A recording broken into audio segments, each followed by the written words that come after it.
এ পর্যায়ে কোরবানির পশুর বর্জ্য ব্যবস্থাপনার খবর জানাবো।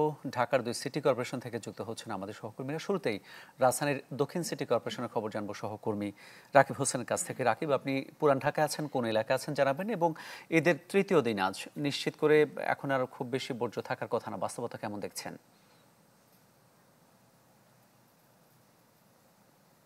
বাস্তবতা হলো এখনো সড়কে কুরবানির পশুর বর্জ্য পড়ে আছে। আমরা এই মুহূর্তে আছি পুরান ঢাকার কাজী আলাউদ্দিন সড়কে।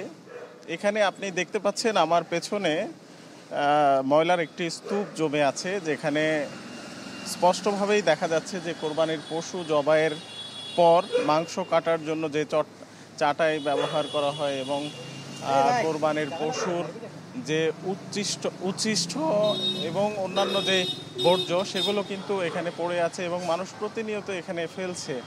আমরা কিছুক্ষণ আগে দেখেছি যে এখান দিয়ে যারা হাঁটা চলা করছেন তাদের সাথে কথা বলেছি, তারা বলছেন খুবই কষ্ট হচ্ছে তাদের।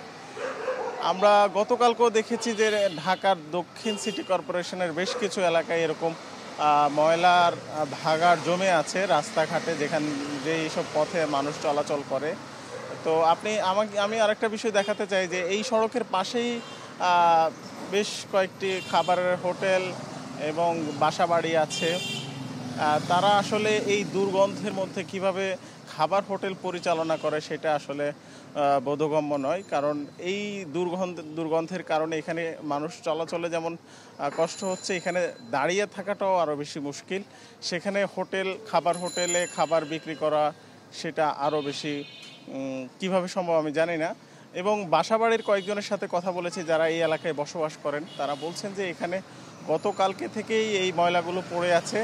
সিটি কর্পোরেশনের যে পরিচ্ছন্নতা কর্মীরা আছেন তারা যদি নিয়মিত এখান থেকে ময়লা অপসারণ করতেন, বর্জ্য অপসারণ করতেন, তাহলে এই দুর্ভোগ তাদের পোহাতে হতো না।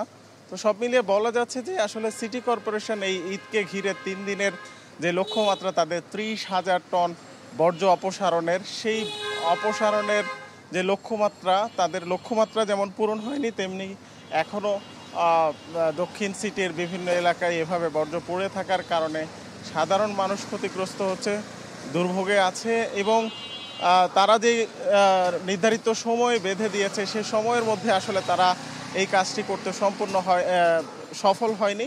তো সেই হিসাবে মানুষের প্রত্যাশা যে যত দ্রুত সম্ভব এই বর্জ্য এখান থেকে অপসারণ করে সাধারণ মানুষকে যেন স্বস্তি দেয় কর্তৃপক্ষ, সেটাই তাদের প্রত্যাশা।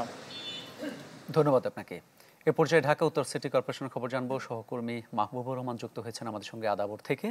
মাহবুব, যেমনটা জানছিলেন যে দক্ষিণ সিটি কর্পোরেশনের পুরোপুরি পরিষ্কার হয়নি, লক্ষ্যমাত্রা নির্দিষ্ট সময় আসলে কতটুকু সফল বলা যায় উত্তর সিটি কর্পোরেশনকে? প্রাণ সসের মাখামাখি টেস্ট নুডলসকে করে তোলে আরো ইয়ামি, আরো জোস।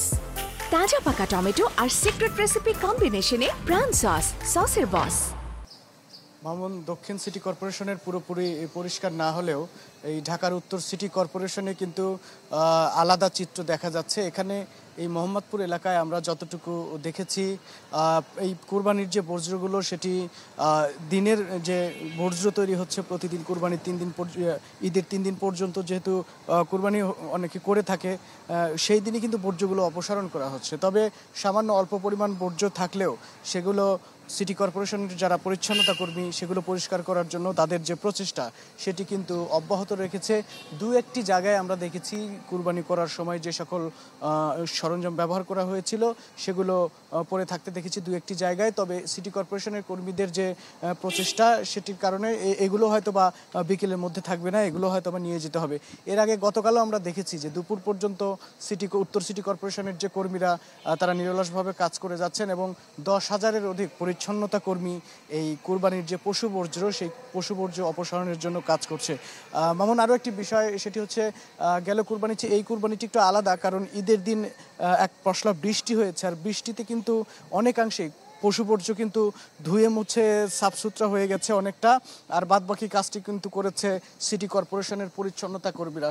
তাই উত্তর সিটি কর্পোরেশনের এই মোহাম্মদপুর এলাকায় কুরবানির যে পশু বর্জ্য অপসারণ সেটি কিন্তু আমরা যদি মোটা দাগে বলি সেটি কিন্তু অনেক ভালোভাবে হয়েছে এবং মানুষও এটা নিয়ে ইতিবাচক মন্তব্য করছে। মামুন, ধন্যবাদ আপনাকে। কোরবানির পশুর বর্জ্য অপসারণ খবর জানাচ্ছিলেন সহকর্মীরা।